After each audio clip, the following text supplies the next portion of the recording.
All right, I think it's been 2 minutes now. Well, good evening, everyone. My name is Judd Rex, and I'm proud to serve as City Manager of Garland, and I want to welcome you out tonight to our Comprehensive Plan Community Kickoff meeting. And we're going to talk about what all that means here in a minute, but the point is that you are here to be engaged in a very important process that the city has kicked off, and want to thank you for taking time out of your schedule to be engaged in this process and be a part of this process. It's important. There's a lot of different things that you could be doing tonight rather than being here, but none of them are as important as what we're going to talk about tonight. Maybe a few things are as important, but we're excited to be here. By way of introduction, I do want to recognize a few of our council members that are with us tonight and appreciate them coming out to support this effort as well. Our Mayor, Scott LeMay, is here. And Councilman Jeff Bass from District 1. And I saw District 2 Chris Beard here as well. Councilwoman Margaret Lucht from District 5, also our Deputy Mayor Pro Tem. And then representing District 6, Carissa Dutton. I'm missing somebody. I feel like I've missed somebody. Did I miss somebody? Okay, I guess I got everybody. So again, appreciate everybody coming out tonight. We have some members of our Plan Commission and a former council member here as well too. So glad to have everybody here tonight. So before I hand it off to our team from Verdunity, who is the consultant the city has hired to help us with this plan, I want to talk a little bit about what a comprehensive plan is and what it means to a community. So most cities, especially larger cities like Garland, have a comprehensive plan, and it is exactly just that. It is a plan that is comprehensive in nature and looks at all aspects of our community, from housing to demographics to commercial development, and there's sort of important components of a plan, one of which is deciding what our future looks like. And so when I talked about earlier that there's nowhere else you can be that's as important as what we're doing here tonight, that's really true, because we're talking about the future of a community that we all care about. And that's why you're here. That's why I'm here. That's why we hired the best to come and help us with this, because we care about the future of Garland. I kind of like to think about it in terms of a puzzle. So a few years ago, our family started a new tradition at Christmas time, and that is that we buy a bunch of puzzles. We put a folding table out in the living room, and we just put puzzles out there to do during the Christmas season, because there's always lots of extra time to do stuff during the holidays, right? So it was a good tradition for us to start. But so one year we're kind of halfway through a puzzle, and we lost the lid that shows you what you're trying to build on the puzzle. And so we were like debating as a family, well, do we throw the puzzle out, or do we try to finish it just based on what we remember, or what do we do? And I thought about, that's kind of what a comprehensive plan is. It's the lid that you come up with for your community, so you know how to put the puzzle together. And if you can imagine a community that doesn't have a blueprint, a lid to follow, to know what image we're trying to work toward, how do you even start to put a puzzle together? It would be really, really difficult. You'd probably put some pieces together that don't make a lot of sense, corners and edges and insides that color, like you don't know what you're building. And so for us, for you here tonight, you get to help create that image of the future, that puzzle that we're trying to put together as a community. And every community has a story to tell, and that story ties in with that comprehensive plan. And so you're a part of Garland's story, and this process is intentionally built to be very engaging from a community perspective, because while I live here and work here and love my job, there's 250,000 people in Garland that also love and care about this community, and it's you that needs to drive this process. And so again, appreciate you coming out tonight to help paint the picture of the future of Garland. So with that, I mentioned kind of the best and brightest that we hired to help us through this process, and so I want to turn it over now to Kevin Shepard from Verdunity, and he's going to say a few things, and then we'll get kicked off here shortly. Kevin? Thank you, sir. Good evening. Always have to start off with just thanking you guys for your time. I know there's a lot of things going on, and as Judd mentioned, this is a really important process for a community, for citizens, and I said this last night at the joint workshop with Council and P&Z. If there's one thing that you really want to engage in as a citizen in your community, it's the comprehensive plan process. You might see individual projects here and there that you care about, but the comprehensive plan is really the best opportunity that you have to talk about the needs of today, the needs of the future, and what I'm going to get into in our firm's kind of angle on this is how are you going to pay for it? How are you going to grow in a way that residents today and residents of the future are willing and able to pay for? So I already said welcome. Good evening a second time, just to get a little extra energy in here. So we're going to cover a few things today. You see Maddie, my colleague Maddie, she's our project manager. She's going to cover most of this for you, but I want to give you a little bit of a background for our team and how we put it together and our philosophy. And then Maddie will get into a little more of the planner's definition of what a comprehensive plan is, build on what Jed said, the goals of this process, the structure, the timeline, and then we're going to talk about the exercise in the back. So I'm a civil engineer by degree, and in engineering school we are taught about growth and designing and building, and growth is good. So for the first 17 years of my career, I worked here in North Texas on water, sewer, paving, drainage kind of projects for cities all over the Metroplex. And late 2008, early 2009, I got the opportunity to shift from that career into a national director role for my former firm, leading our firm's community planning urban design practice. And so I went from a world of engineering design into a world of planners, landscape architects, economists, sustainability people. But I got the opportunity to work all over the country. And what I started to see was no matter where I went, big city, small city, rural, urban, suburban, very few cities had the money that they needed to pay for their infrastructure.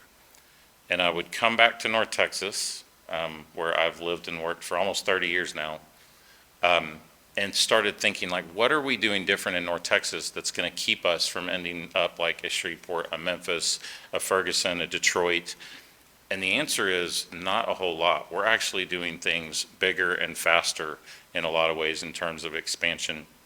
And you're going to hear me talk later this fall about a longer talk about the relationship between our development pattern and infrastructure and service costs and affordability. But there's a lot of things that we're doing great in North Texas, and we're blessed to have philanthropic resources, economic resources. We have a lot of people moving here, so we have a lot of things going for us. But the key question that I wanted answered was, how can we develop in a way where our cities in a country where we say we're one of the most wealthy, prosperous countries,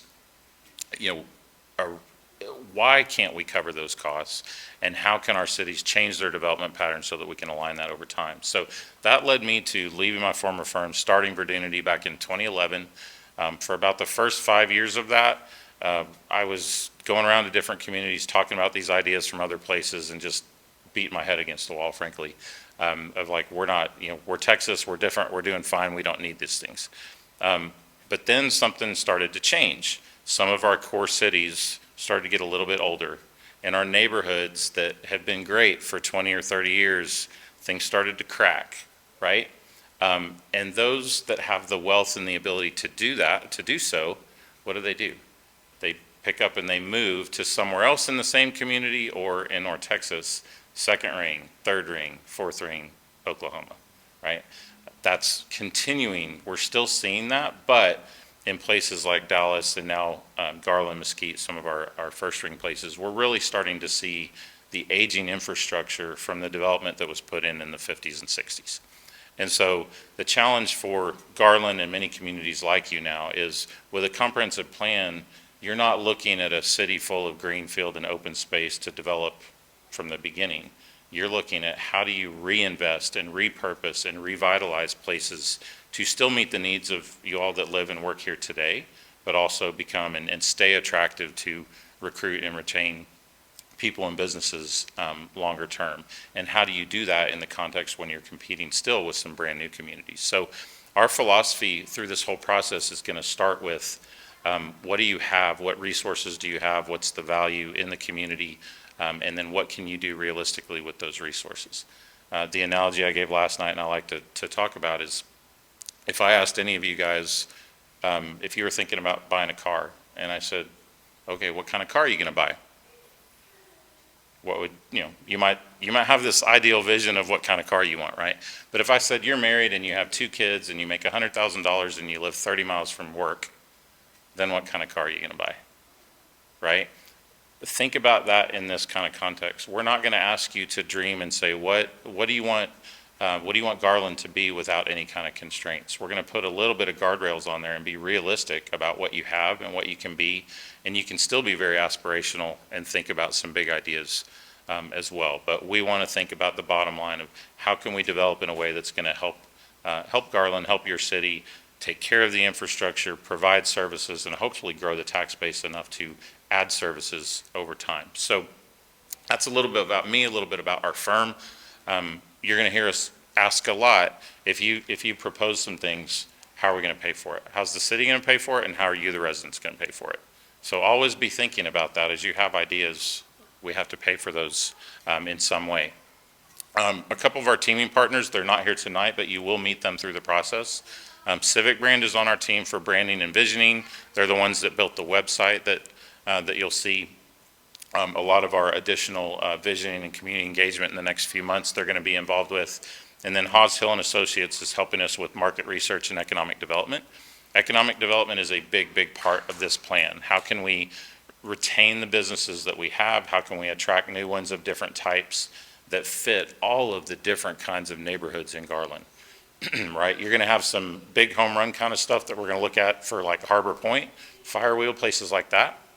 And then you have a lot of aging strip centers that need some revitalization, where the local residents are looking for more to get into those kind of places. So Haas Hill has a lot of experience with putting different finance districts together, different kinds of economic development at different scales, but we're all unified around that goal of building a place that's financially sustainable, vibrant, and inclusive long-term. Some common concerns that we see in communities. The first one, lack of alignment. If you go to almost any city and you look at their website or their strategic plan or maybe their comprehensive plan that they have on file, they'll say some version of, we want to be fiscally responsible or financially resilient. We want to be environmentally sustainable. We want to be socially inclusive and equitable. But when you look at the daily decisions that are made, the investments that are made, the projects that are approved, the kinds of housing that are approved, the mobility system that you build, they don't always align up with those same outcomes. And a lot of times it's looking at short-term wins and short-term gains of how can we add the tax base and add the jobs in the near term, and we're not thinking long-term about what are the environmental or the social or the affordability impacts. Something that I really had my eyes open to when I was working nationally for those 3 years. So the comprehensive plan, it has comprehensive in it. It's supposed to be that umbrella that brings all of the other plans that you have together, gets that clear direction, and everybody in a community, whether it's council, planning commission, staff leadership, developers, and especially residents, you need to know about this plan. You need to see in that your story. Where do you fit? How do you contribute? Why are you going to stay? And so our hope is that we're able to engage with you all that are here tonight, you all that are watching online or might watch this later or might meet us at a future meeting. We want you to see your story in this plan when we're done. We're not going to meet the needs of every person in Garland, right? We can't please every single person in every way, but we want you to feel heard. We're going to do our best to listen and understand the challenges and concerns and ideas that you're giving us. And then on the back end, we're going to try to communicate why certain decisions were made and why things were done. And as much as possible, any decision, any part of this plan is going to be connected back to the resources. How do we address number 2 in the middle here? How do we address this resource gap? Every city has a gap between the money that they have and the needs they have to address. Development has to close that gap, or it can make it bigger. Past development in Garland and ongoing development in some other places are making those gaps bigger, right? The redevelopment and the infill and managing your infrastructure strategically is going to help you close that gap. The third one is a culture of apathy. So this can be frustration, this can be just straight up apathy of people not showing up. A short timer, I'm only going to be here for a couple of months or a couple of years, and then I'm out of here. So people just won't engage. I can't think of anything I would rather engage in talking about the future of my community, especially if I'm planning to be here long term.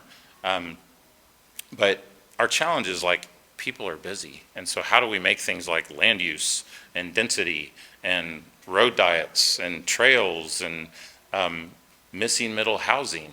How do we make these technical concepts that planners and engineers understand, how do we make them relatable to you all? And so that's a challenge for us, is to, again, present things in a way that makes sense to you, answer questions and clarify them for you. But ultimately, this plan, we really want to unite and address all of these things so that everybody, every single person in Garland plays a role in the story, the current and the future story of Garland, and we want you to be able to plug in there and see your role and see your viewpoint in the plan when it's done. The last thing I'm going to say before kicking it to Maddie is if we understand that our communities have resource gaps, you're getting ready to talk about an upcoming bond program. You've got infrastructure and capital improvement programs that come in all the time, and your needs are this big and your resources are this big, right? So if you have that gap, there's really three options that you can do. The first one is increase taxes and fees. Raise your hand for me if you're a fan of that. All right? Okay. Number two is reduce services. This is basically what we're doing right now. If you have a certain amount of money coming in and you're going to fit your budget to that. So anything that the city can't address with that budget is going to get deferred to a future year. And when you do that over and over and over 3 or 5 or 10 or 20 years, eventually your neighborhoods start to stagnate, deteriorate, and again, what I talked about earlier, the wealth of folks are going to move out, quality of life is going to start to stabilize, and in some cases, in other parts of the country, it really starts to deteriorate quickly, which is part of what's driving some of the growth to Texas. We talk about East and West Coast, but there's a lot of the middle part of the country that's coming here because their neighborhoods have declined past the point that they want to live in them anymore. So if 1 and 2 are not good options for us, what's something else that we can do? And that's number 3, what we refer to as develop responsibly. Basically what this is how can we align the city's development pattern, service model, fee structure with what residents are willing and able to pay for long term? How can we look at what you all can afford and align our development and our services to fit that? The part that I want to emphasize and what's so important about a comprehensive plan is the development pattern itself. The way you build, what you build, where you build it, how fast you build it, how dense or spread out it is, that directly relates to the fiscal health and affordability of a community. Very simply, the more dense and compact you build, the more value, productivity, more value per acre you get out of development, and the infrastructure costs and infrastructure costs go down and service efficiency starts to go up. The more you spread out, the more it drives prices up, costs, home values up to be able, or taxes to be able to cover those costs. So part of this plan is looking at what are the areas that are, what's the tax productivity across the whole city, property tax and sales tax. What's the trend? Are they increasing? Are they flattening? Are they declining? What's the cost of infrastructure? What are the cost of services? And seeing where we can put little pockets of infill, different levels of density in different places to bring back the retail, bring back local retail, neighborhood services, and close those gaps, right? Because right now the infrastructure and services are costing more than what your development pattern is generating. So that's as far as I'm going to go tonight. I'll get into it further later, but just the development pattern and how we infill. You guys are mostly built out, so what do we do with the remaining greenfield sites, and then how do we manage redevelopment to close that fiscal gap? If I had to leave you with one thing, that's what this process is about. And then we're going to need input from you all on what can go where and how much and where it can't go, how people are going to get around, what kind of housing do you need for this generation, for future generations, and then what kind of economic development, retail, entertainment stuff is going to match. So happy to take more questions about that later after the presentation, but I'm going to turn it over to Maddie now. Thank you, Kevin. I'm going to go ahead and put this right here. So as we mentioned, I'm just going to kind of go over really quickly what is a comprehensive plan, so just a little bit more from a planning perspective. So it is actually a document that is used to guide decisions and help things like future growth and development in the community. It does work to establish a vision for the future and includes things like guiding principles to align the work of the city to the issues that matter most to the community. So community feedback is really something that really drives this plan. It's something that we need to make sure that the voice and the vision of the community is actually heard, because in the end, we do want people to be able to pick up this document and be able to see their words in it and be able to understand it on a level of not just, you know, the city or developers, but the whole community. It does include, like Kevin mentioned, a future land use map and accompanying strategies for land use and development character throughout the community. It covers things like housing in neighborhoods, mobility, and so much more. It also identifies an implementation framework. So how do we set out to accomplish the things that we are proposing in the plan that were actually designed to achieve the vision that we hear from the community? And it also provides the actual foundation for zoning and development standards, so the actual bones of the way that we're actually able to do the things that we're proposing. And so just to quickly go over the goals of this planning process. So we do want to communicate a authentic community dialogue. We want to develop a shared understanding of the current conditions in Garland. It's very important to understand what's here now. We want to reach a consensus on an aspirational vision for the future. So where do we want to be in the future?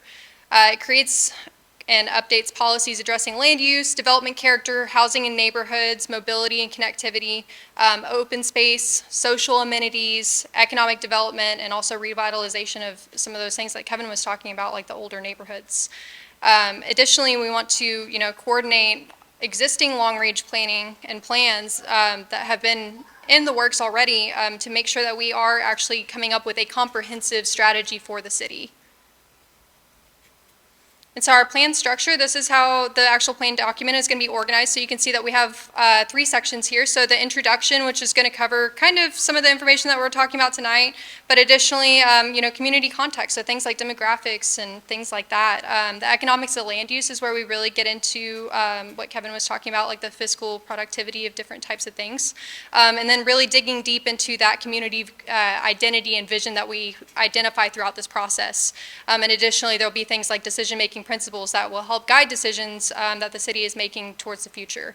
Our 3 organization components that you're going to see in this plan are going to be our land use and growth management. It's also going to cover development character as well, housing in neighborhoods, mobility and connectivity, and then a large supporting component of this plan is going to be placemaking and also economic development. So you'll see that kind of throughout the entire plan.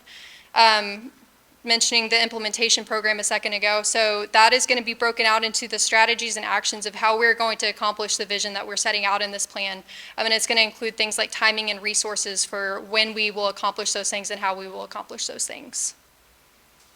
This is our project timeline. We do have a printout of this, so I'm not going to go over this word for word, but it is broken out to 5 phases, and so we're in this first phase right now, and it's going from August to November. We have quite a bit of community outreach and feedback opportunities that we'll be doing throughout this process that I'll go over in just a minute, but you can see our last phase is going to be that adopt phase, and it's set for December through March, December 2025 through March 2026. All right, so our ongoing and upcoming community engagement opportunities. So we do have the project website live. It is garlandforward.com. We have a lot of helpful information on there, including just information about the comprehensive plan, the kind of schedule of events that we'll have throughout the process, as well as, very important, the contact forms. So there's ways for you to get in touch with us. So give us your ideas. Send it to your friends, share it, and it's also where we are hosting the various surveys that we're going to have throughout this process as well, which I'll get to that in a minute, but our very first survey is live at the moment, so if you haven't taken it yet, please do. And so this is our first survey. It says that it closes on September 28th here, but we're actually going to go ahead and extend it for an additional week just so we can capture some additional information during National Night Out. But I do want to say that this is it's our baseline assessment that we do for community. So this really helps us set our baseline for the different aspects that we're going to cover in the comprehensive plan and help us understand where Garland is today. It's pretty simple. It's about 14 questions. It takes about 10 minutes to complete, and most of the questions are you asking to gauge different topics on a scale of 1 to 10. So it's pretty easy, but if you have any questions, please feel free to reach out. And so these are our upcoming engagement opportunities. So we do have our second survey that's going to be coming out in October. This is where we start really diving into the community assets, values, aspirations, and that's going to be really very important in this whole process because that is what guides the plan. Our third survey is going to be the local business environment, and then we are going to be doing neighborhood level assessments that are going to be taking place from December of this year through March of next year. Additionally, we have it listed as trips here, but these are times that the consultant team is going to be in town. We'll be doing some more community events like this, additional pop-ups, things like that. So those are set to take place starting in March for the second one, June next year for the third one, and then August for the fourth. And so just to kind of quickly go over the activities that we have here, and then I'll release everybody. So we do have our activity board set up over here. I know a lot of y'all have already started putting sticky notes and everything, but we'd love to get your feedback. One of the very first ones is the How Might We activity. So it's just meant to kind of get you thinking. You don't have to come up with exact solutions to every single thing that we have listed there, but if you have ideas, please put them on the board. It's very helpful for us, and the more community feedback that we can get in the end, the better.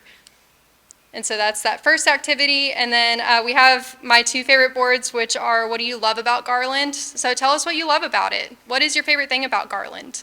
You know, we love to see that. We love to hear that because we want to preserve those things that you love. And then the last board that we have over there is what is your biggest hope for Garland? And so that can be exactly what you want it to be. What is your greatest hope for Garland? But as for that, that is the last thing that I had to go over. So my team and I will be over by the engagement boards. We're here to answer any questions. We're happy to talk to everybody, but please take some time, give us your feedback, come and talk to us. So, thank you.